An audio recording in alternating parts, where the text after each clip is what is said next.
Você, na sua vida, faz tudo aquilo que o seu pastor, o seu bispo ou o padre manda?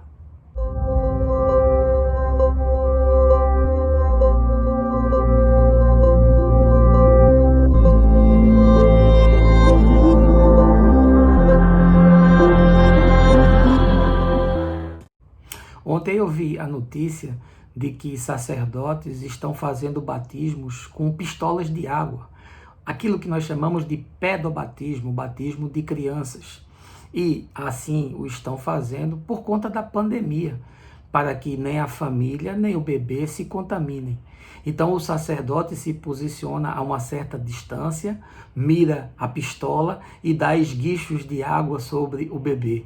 Eu achei engraçado e achei curioso, sobretudo porque na Escritura o significado de batismo é morte, é ser sepultado com Cristo. E aí essa cena torna essa verdade dentro de uma perspectiva, no mínimo, hilariante. Mas o fato em si me gera preocupação e, para não dizer, constrangimentos. E por que eu estou dizendo isso? Porque, na verdade, isso não seria necessário. Porque os próprios pais não podiam pegar a água e colocar sobre a cabeça da criança? Aliás, por que os próprios pais não fazem o batismo? Eu vou lhe dizer por quê. Nós convencionamos a necessidade de termos intermediários entre Deus e nós mesmos. E isso se extinguiu em Jesus. O apóstolo Pedro fala na sua epístola que todos nós em Cristo somos sacerdotes. Fomos constituídos sacerdotes mediante o sacerdócio de Jesus. Portanto, não existem mais intermediários. Jesus é o único intermediário entre o homem e Deus. Mas a igreja convencionou estabelecer sacerdotes para realizar esse tipo de mediação. Mas isso não está nas Escrituras. Quando Jesus enviou os seus discípulos, ele disse: vão, batizem as pessoas, abençoem as pessoas, ensinem as pessoas as coisas que eu ensinei a vocês.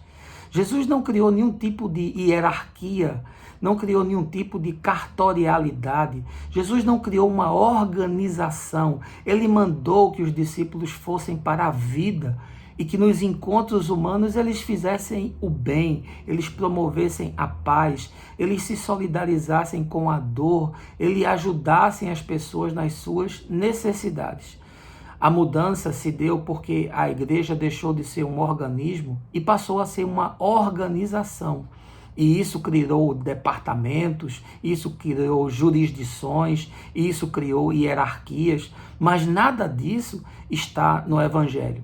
Eu me lembro aqui de John Wesley, que foi pastor da igreja anglicana do século XVIII e teve muito problema com essas questões porque a igreja queria normatizar o seu trabalho de evangelismo. Wesley evangelizou a Inglaterra inteira e visitava a cavalo vilas pequenas e cuidava das pessoas. Mas a igreja queria controlar o seu ministério, ao ponto que Wesley chegou no momento em que disse: olha, a minha paróquia é o mundo, porque a igreja proibiu ele de pregar nas igrejas. Veja como esse tipo de controle é perverso. Eu tenho aconselhado muitas pessoas que me procuram com sequelas na vida, com desarrumações estruturais das mais diversas, porque tomaram a decisão de ouvir cegamente homens, entre aspas, de Deus, sacerdotes, pastores e bispos, em conselhos não raro extremamente aloprados. E as pessoas se submetem a isso cegamente, sem questionar absolutamente nada, porque recebem na cara 2 ou 3 versículos que falam sobre a autoridade. A autoridade foi dada para o serviço. Quem pode ter autoridade é quem lhe serve. Jesus lavou os pés dos seus discípulos. Portanto, todo aquele que é autoridade na sua vida tem que andar com uma bacia e uma toalha para lavar os seus pés.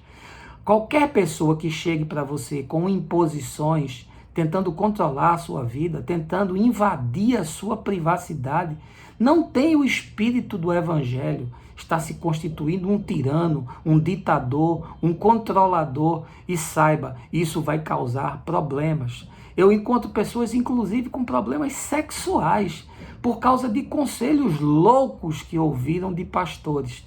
É curioso, porque Deus se fez homem, Jesus se humanizou, viveu entre nós, tratava os seus discípulos como amigos, mas esses sacerdotes querem se endeusar. Eles querem viver no pináculo do templo, eles se acham imantados, intocáveis, ungidões, e nada disso está no Evangelho. Quando Filipe encontrou aquele eunuco, conforme o relato do livro de Atos, ele não mandou que ele fizesse, após o batismo, um seminário teológico, não disse que ele tinha que se submeter à igreja de Jerusalém. Pelo contrário, ele disse que agora ele podia ir em paz e o Espírito Santo iria instruí-lo. E assim foi. Portanto, nós não devemos compartimentar a fé, nem industrializar o evangelho, nem tornar a igreja uma organização.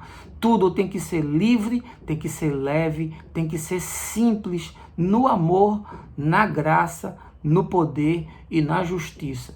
Tudo que for assim corrobora para o bem, e tudo que fugir a isso vai produzir muito mal. Vamos conversando por aqui? De encontro em encontro a mente abre, o coração expande, e o mais eu vou te falando no caminho.